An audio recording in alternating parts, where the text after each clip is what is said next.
lanjut berdoa.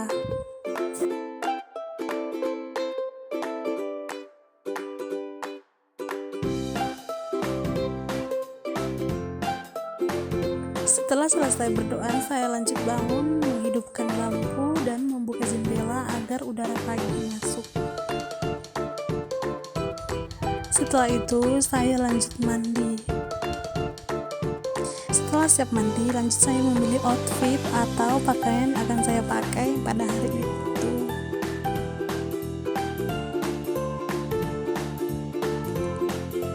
Selesai memilih pakaian, saya lanjut merapikan tempat tidur saya karena lumayan berantakan ya.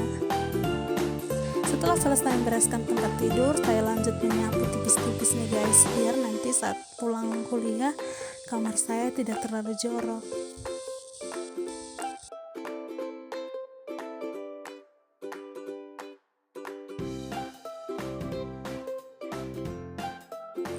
Setelah selesai menyapu, saya lanjut untuk memakai skincare tipis-tipis ya, ada moisturizer dan juga sunscreen. Kemudian saya juga memakai lipstick tipis-tipis agar tidak pucat.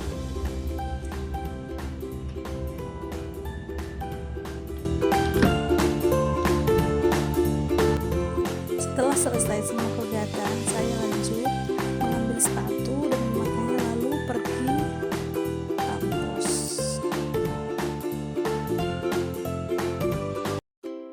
Saya berjalan kaki sekitar 5 menit dan ini sudah sampai di kampus. Setelah sampai di kampus, saya menjumpai teman saya lalu kami memesan Grab untuk pergi bersama-sama ke museum yang ada di Pematang Siantar.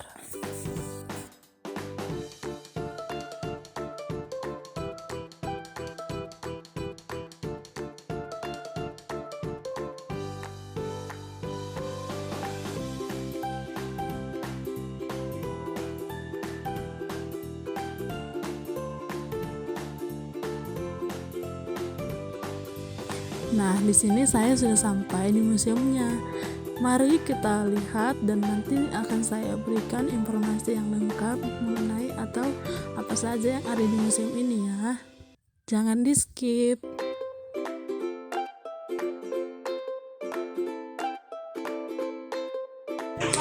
Nah, sebelum masuk ke dalam museumnya, kami juga dipandu dan diberikan arahan oleh penjaga museum yang ada di Pematang Siantar.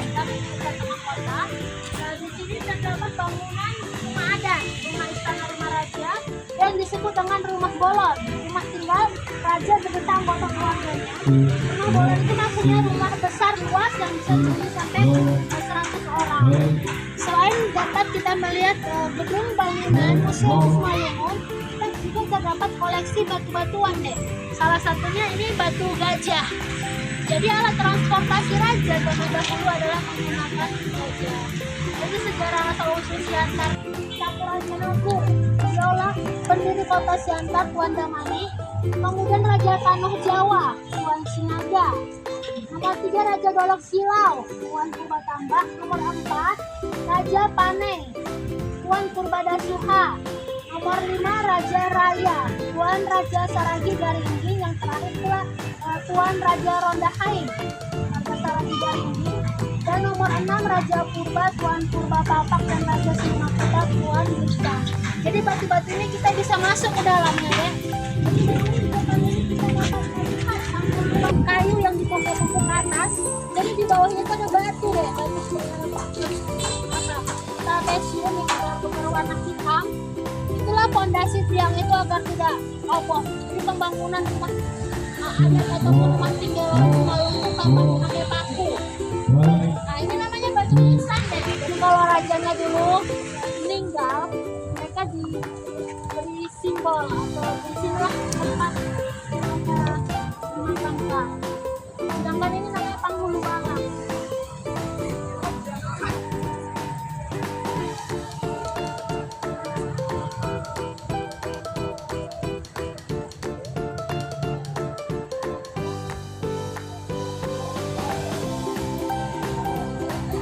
Panghulu Balang ini adalah pemangku adat juga memiliki keyakinan bahwa patung ini. Sumatera Utara memiliki banyak sekali objek wisata yang indah dan menarik. Salah satunya objek wisata yang harus Anda kunjungi di sana adalah Museum Simalungun. Bagi para wisatawan yang suka dengan hal-hal berbau sejarah mengenai suatu daerah di Indonesia, museum ini dapat dijadikan alternatif untuk tempat rekreasi bersama teman atau anak Anda. Di depan pintu masuk, kita akan bertemu dan disuguhkan dengan mata uang pada zaman dahulu, yaitu ada uang koin dan surat kuno.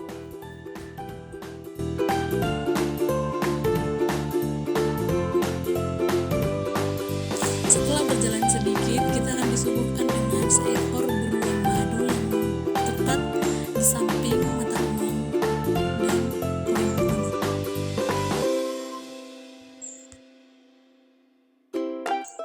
Setelah berjalan ke depan, kita akan disuguhkan dengan alat yang digunakan untuk mencari ilmu pada zaman dahulu.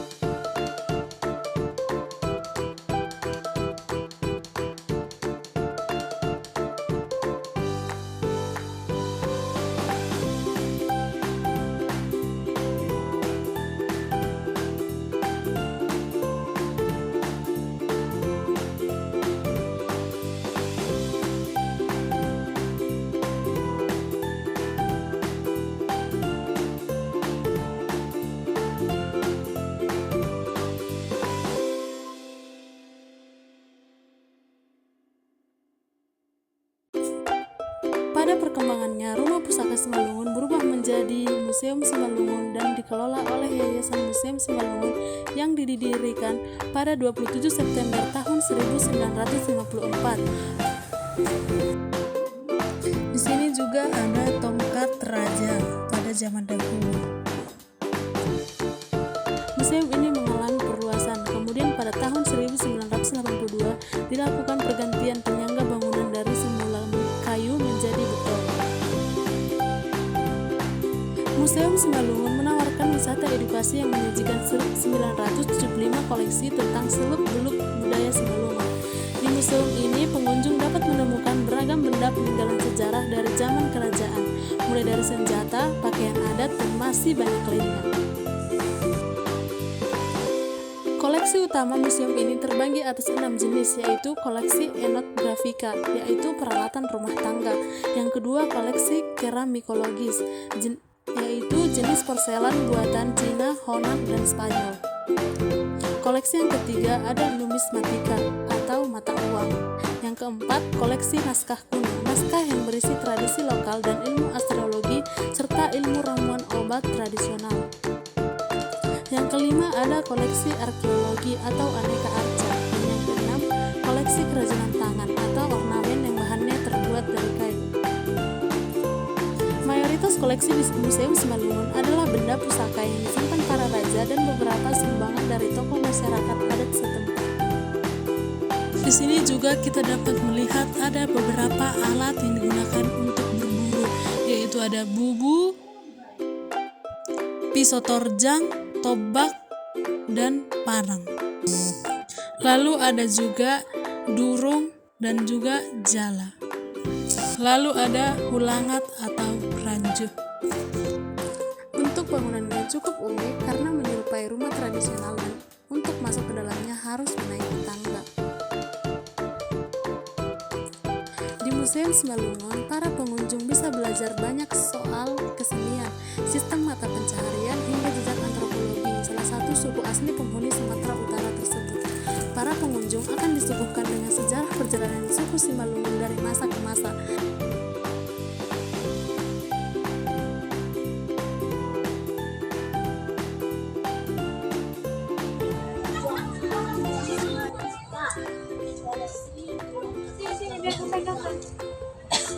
Dan ini koleksi naskah-naskah kuno manuskrip yang berisikan aksara surat Samosia dan surat dari surat ada buku suratan media menulis di atas bambu. Jadi kalau yang bertinta yang pada bambu ini bambu itu tintanya itu diperoleh dari daun lontar. Kemudian penang itu dari bulu angsa dan bulu ayam. Itu penang menulis. Jadi ini namanya lak-lak ya dek. Lak-lak itu adalah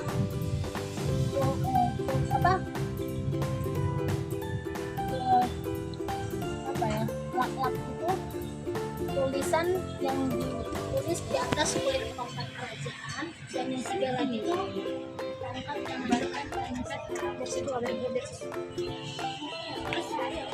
Catur, gasing,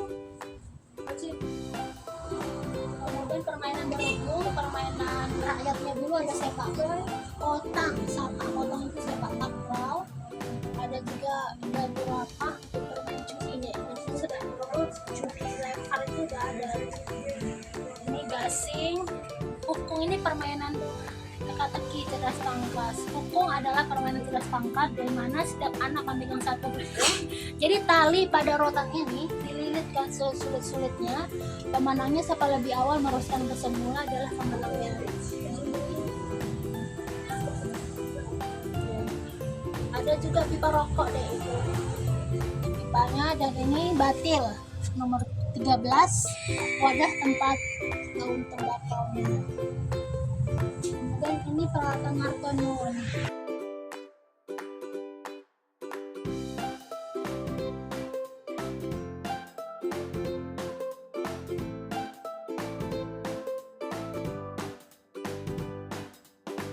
Di sini juga ada namanya Mariam.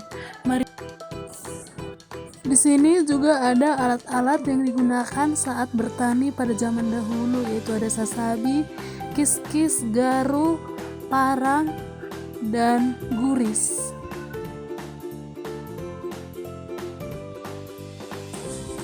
Lalu di sini kita juga dapat melihat ada pakaian adat Simalungun dan simbol-simbol yang digunakan oleh raja-raja pada zaman dahulu.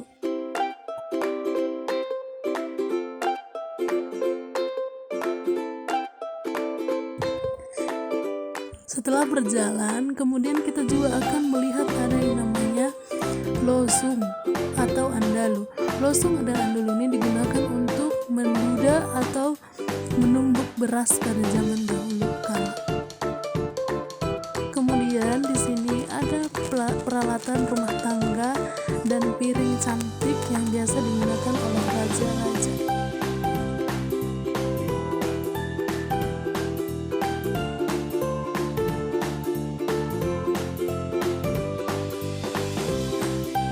Setelah itu kita juga akan melihat ada alat dan bahan yang digunakan untuk bersirih. Bersirih itu pada zaman dahulu itu kewajiban ya teman-teman. Jadi di sini ada gajuk dan lain sebagainya.